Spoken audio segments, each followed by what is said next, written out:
The more people died, the more caskets he sold. And the more caskets he sold, the more money he made. As more people died mysteriously, fear spread throughout the village. Nobody could explain why death had suddenly become so common.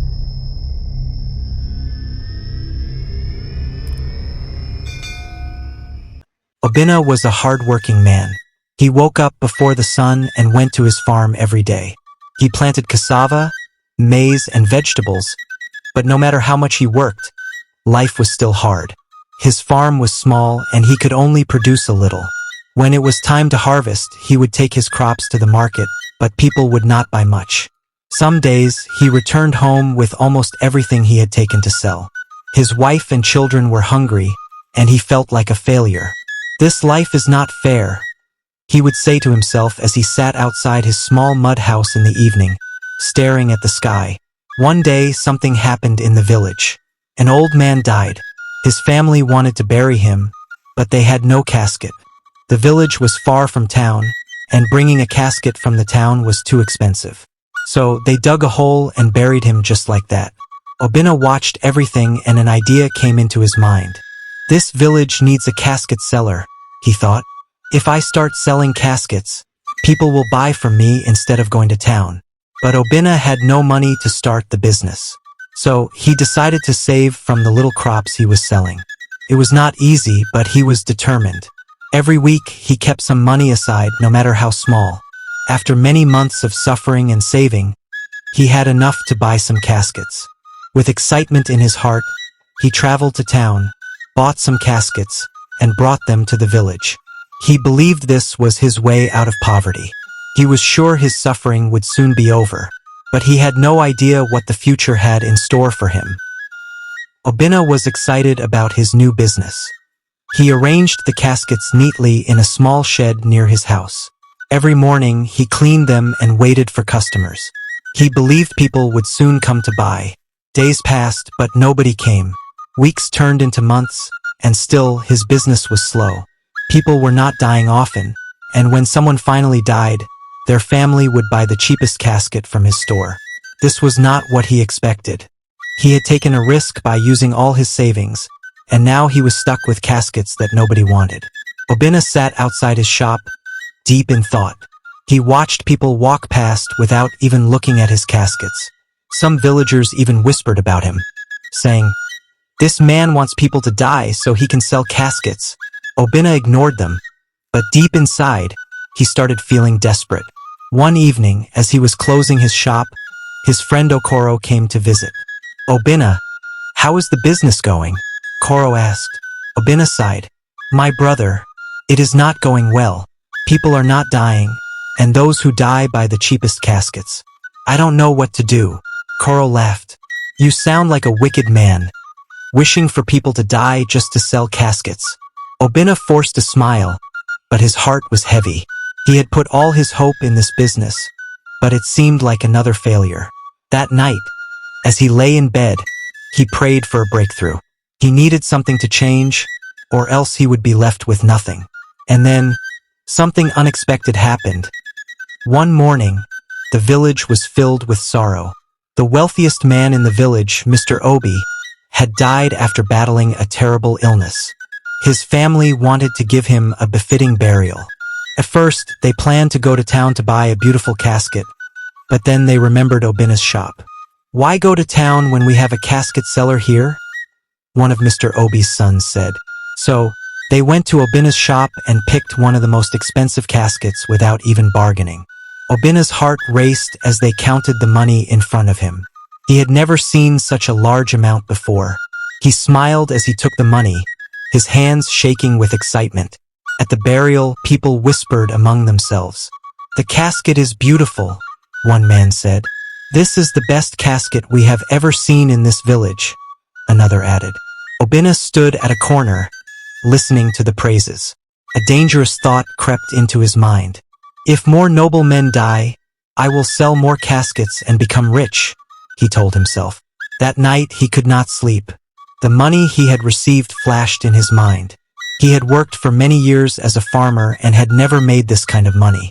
His heart pounded with a new idea, an idea that would change him forever. Obinna sat outside his house, deep in thought. He had never killed anyone before, but the thought of making more money tempted him. He tried to push the idea away, but the hunger in his house and the suffering of his family made him desperate. "What if I make it look like an accident?" he whispered to himself. Days passed, and Obinna carefully studied the rich men in the village. He watched their movements and learned their routines. He knew that if he wanted his plan to work, he had to be smart. One night, he made his move. He followed Chief Namdi, a respected elder, as he walked home from a village meeting. The road was dark and lonely. Obinna picked up a heavy stone and struck Chief Namdi on the back of the head. The old man fell, lifeless. Obinna quickly disappeared into the night. The next morning, the village was in shock. "Chief Namdi is dead," people cried. His family rushed to Obinna's shop and bought another expensive casket. Obinna acted sad, but inside, he was smiling. His plan had worked. That night, as he counted his money, he realized something. He had tasted blood, and he wanted more. Obinna's heart had turned cold. He had crossed the line from a struggling businessman to a murderer. At first, he only targeted the rich men in the village. He would follow them in the dark and strike when no one was watching. Each time, their families would buy caskets from him and his business grew. But soon, the deaths became too frequent. The villagers started whispering. "Why are all the rich men dying?" one woman asked. "This is not normal," another said. The village chief called a meeting. "There is an evil spirit in our village," he announced. "We must find out what is happening." Obinna listened from the crowd, his heart pounding. He knew he had to be careful or else he would be caught. But greed had taken over him. He was no longer satisfied with just rich men. He started targeting normal villagers too. The more people died, the more caskets he sold. And the more caskets he sold, the more money he made. As more people died mysteriously, fear spread throughout the village. Nobody could explain why death had suddenly become so common. Some people believed it was a curse, while others thought an evil spirit was hunting them. The village elders decided to consult a powerful native doctor. They wanted answers. Obinna listened carefully as the announcement was made. His heart pounded. What if the native doctor finds out the truth? He thought. That night he sat outside, thinking of a plan. He knew he had to slow down. If people kept dying too often, suspicion would grow. So, for the next few months, he stopped killing. And just as he expected, the deaths reduced. The village began to feel safe again. People believed the curse had passed. But Obinna was only waiting for the right moment to strike again. The return of death. After months of silence, Obinna knew it was time to act again. But this time, he had learned to be smarter. He no longer attacked people in lonely places. Instead, he made it look like accidents or illnesses. One evening, he visited an old man, Papa Uche, and gave him poisoned palm wine. By morning, the man was dead. His family bought another casket from Obinna. Obinna smiled as he counted his money. He had found a new way to kill without making people suspect him. But even though he was careful, not everyone was blind. A young hunter named Ikenna had been watching him. He noticed that every time someone died, Obinna's business boomed. He decided to keep an eye on him. Obinna had no idea that someone was onto him. Ikenna was a smart young man. He didn't believe in curses or evil spirits. He believed in facts. And something about Obinna didn't feel right. He started paying attention. He followed Obinna secretly and watched his movements. He noticed how Obinna always seemed happy whenever someone died.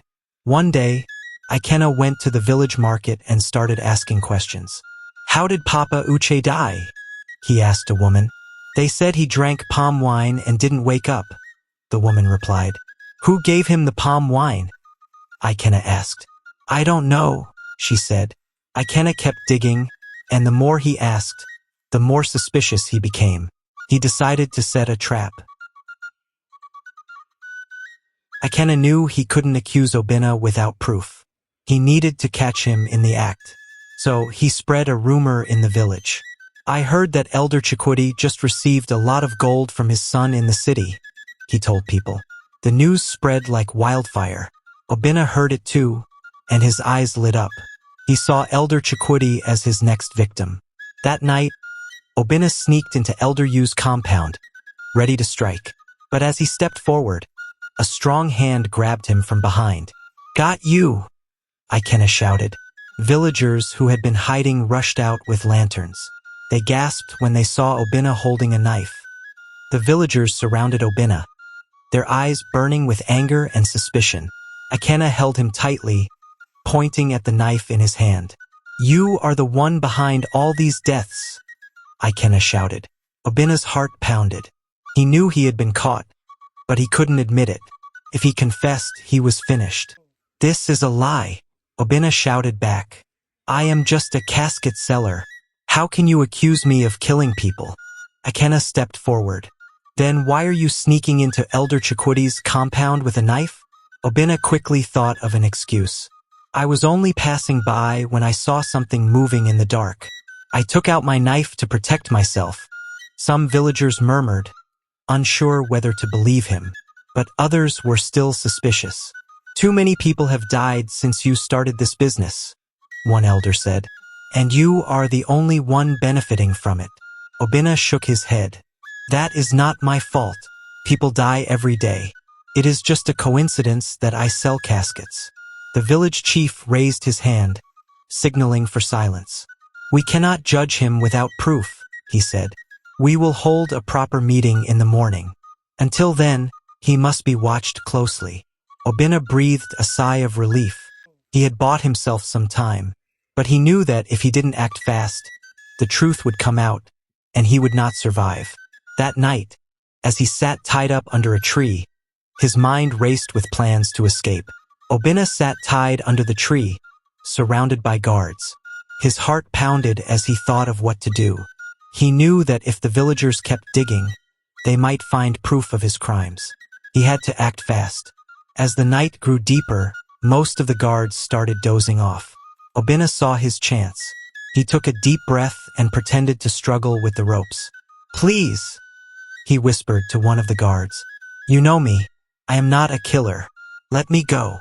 The young guard hesitated but did not respond. Obinna knew that talking wouldn't be enough, so he waited for the right moment. When one of the guards walked a short distance away to relieve himself, Obinna quickly loosened the ropes with his teeth.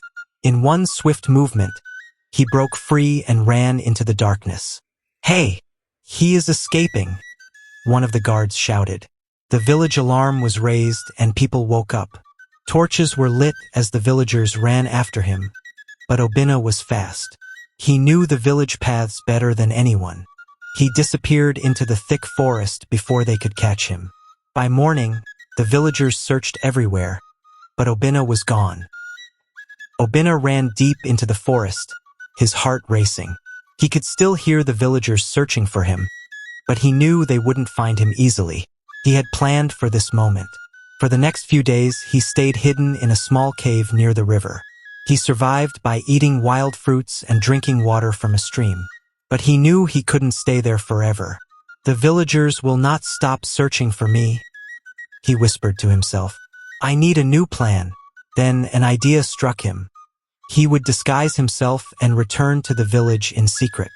He would pretend to be an innocent man, just another villager living a normal life. If he could act well enough, maybe they would forget about him. That night, he left the cave and slowly made his way back toward the village.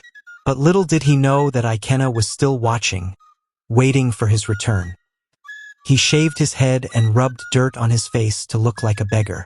When he finally walked into the village, he kept his head down and limped as if he was weak and sick. People looked at him, but nobody recognized him immediately.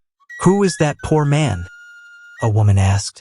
"Maybe a traveler looking for food," another replied. Obinna smiled to himself. His disguise was working.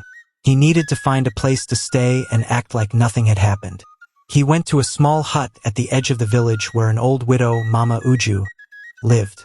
She was kind and often gave food to strangers. Obinna knocked on her door. "Please, I am hungry," he said in a weak voice. Mama Uju looked at him with pity.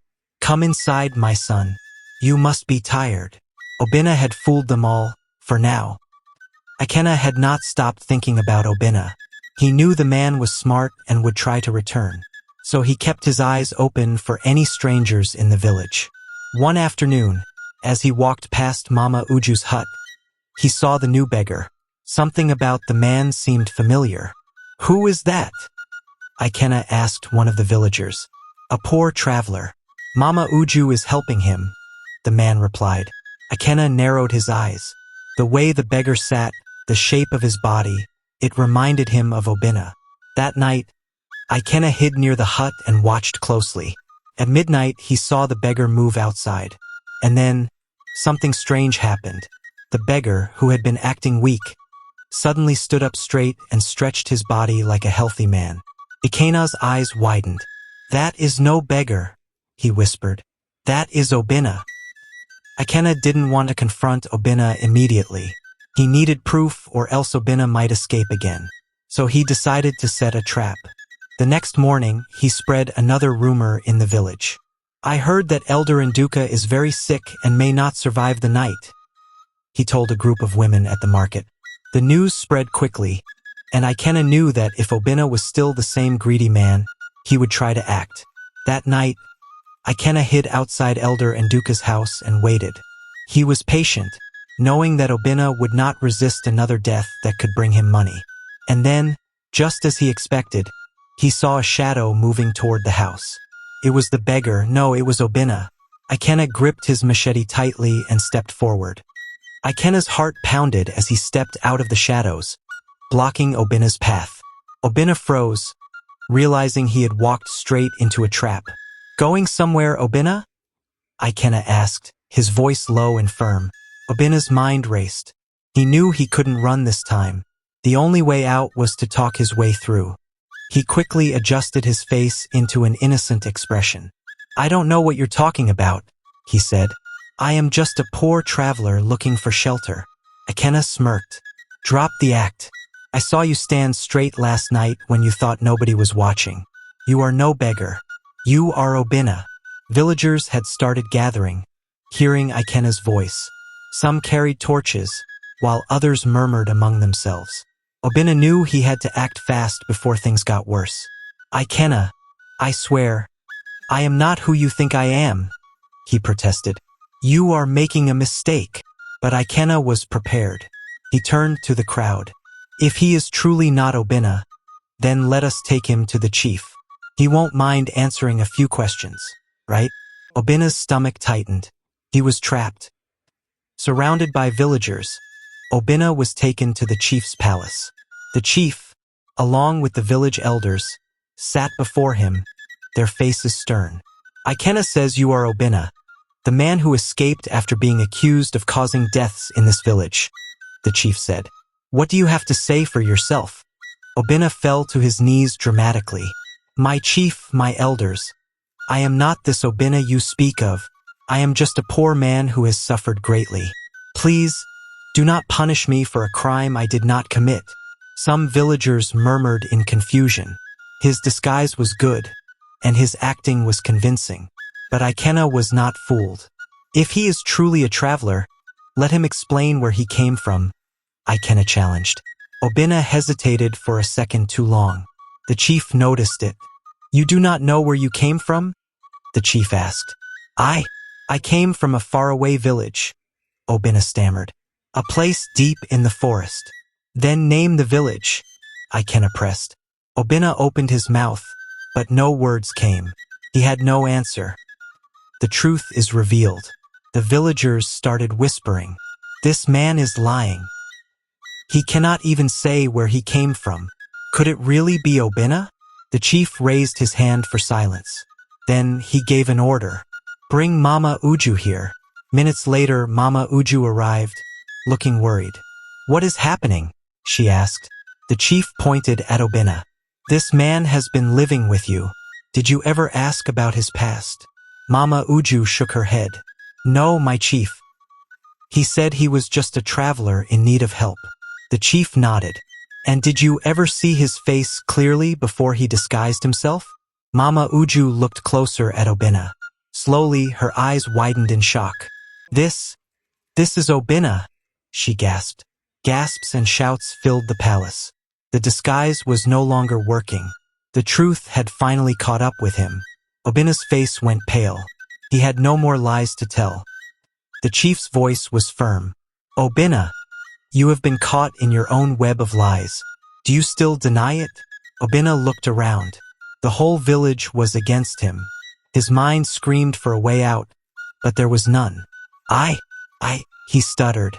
Ikenna stepped forward. Confess, Obinna. Tell the truth for once. Obinna took a deep breath, then suddenly laughed. It was a cold, empty laugh. Fine, he said. Believe what you want, but I am not a killer. The villagers roared in anger. Liar! Murderer! The chief raised his hand again for silence. The gods will decide your fate, he said. We will take you to the sacred shrine, where the spirits will judge you.